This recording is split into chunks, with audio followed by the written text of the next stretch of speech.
you are a criminal municipal citizen that can be killed or put in prison at any moment by the government, you're considered an enemy and they're at war with you, right? So when you sign up to vote, you have to sign a document that reverses the fact that you agreed to that as an adult with your own handwriting. You agreed.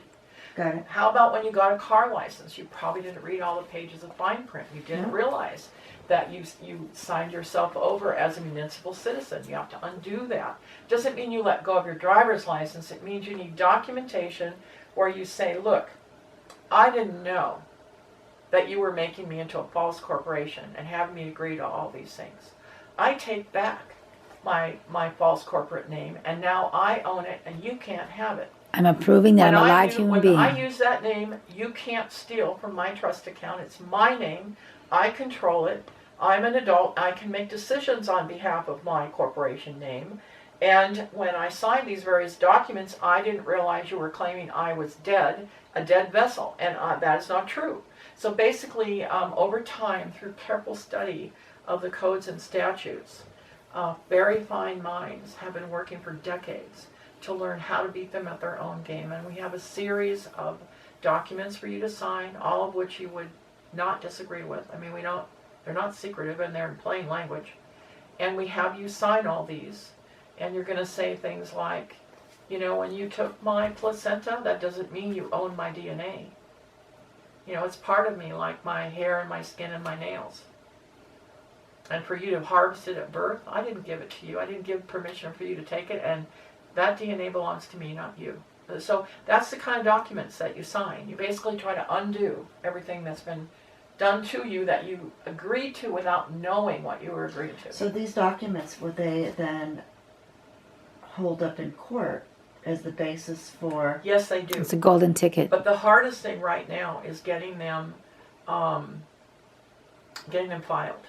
So one of the things that people are doing, they're creating lawsuits on paper, which they don't have to appear in court for various things. They're learning how to do that, and they attach the documents to their lawsuits, because then they have to record them. That's tricky. Or they're going to Bighorn, Montana, like I'm doing this week, and in the mail. I'm not traveling there, and they're recording them there. It'd be nice to go. Right, and then when we're all done with those documents, because we just record them in our private recording system, we don't file your lawsuit and attach them. That's your job to learn how to do that. When they're all done, we have a letter that you send in to the Attorney General. And it says, Dear Attorney General, I know that your job is to protect me. And we don't just say, Dear Attorney General, we say, Dear Attorney General Rob Bonta, a man who sometimes acts as Attorney General. Your job was to protect me. And here are all the laws that you have broken that have harmed me. And then there's a whole attachment page listing all the laws. And then I also know that there is a remedy that you can offer me under Title 50. And I invoke my right to that remedy under Title 50. And Rob Bonta will instruct, people in his office within 3 or 4 weeks to put you on a special list that tells any policeman that stops you, do not detain, do not ask questions, do not arrest, do not ticket, do not bother this person. Now, how do I know it works? Well, I'm married to a man that is on that list, and I have been with him when he got pulled over for running a stop sign. He didn't mean to. He rolled through it because he was driving kind of slow, but he missed the stop sign. He didn't even see it. It was in Morro Bay. And when the policeman went back to his car and realized who my husband was... They ran. Right. He came back and this is what he said. I am so sorry for pulling you over. Have a nice day. So that's actually how a sovereign is treated that is not a municipal citizen, an enemy of the state. It's not an enemy of the state. Not an enemy of the state. It's a very specific language. Per the 14th Amendment of the Constitution. So there's a very specific language. Well, the papers we have are very legal and lawful. They've been checked over by law firms. We didn't just pull them out of the air or imagine them. There are a lot of research has gone into these, and a lot of people have tried to find remedy and failed over the decades. You know, and Or killed, yeah. Or even killed. Yeah. But that's not happening now. There's so many of us. They're not trying to kill us. They're not going And they're running out of money. And we've come to understand their laws so well that we have them completely sewn up with an impossibility for them to do that kind of stuff without being in dishonor and being killed themselves. It's really interesting.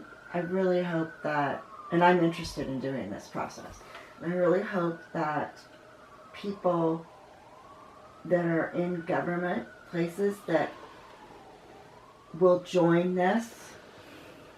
I hope so too, as they learn. And I've been going to the city council, I've been going to the board of supervisors, other members of the assembly have gone to Grover Beach. People have gone to Pismo Beach. I myself have attended Morro Bay. Somebody else has gone to Santa Margarita Rancho. Somebody else has gone to Atascadero City Council meetings. And we have been announcing to them that we have a conversation starting from, I think it's August 28th to September 8th, I believe. And if it's not exactly perfect, that's real close to the dates. And it's an online conversation about a de jure government, which is what government is supposed to be, the true government, versus the de facto government, which is the government that's in fact happening now.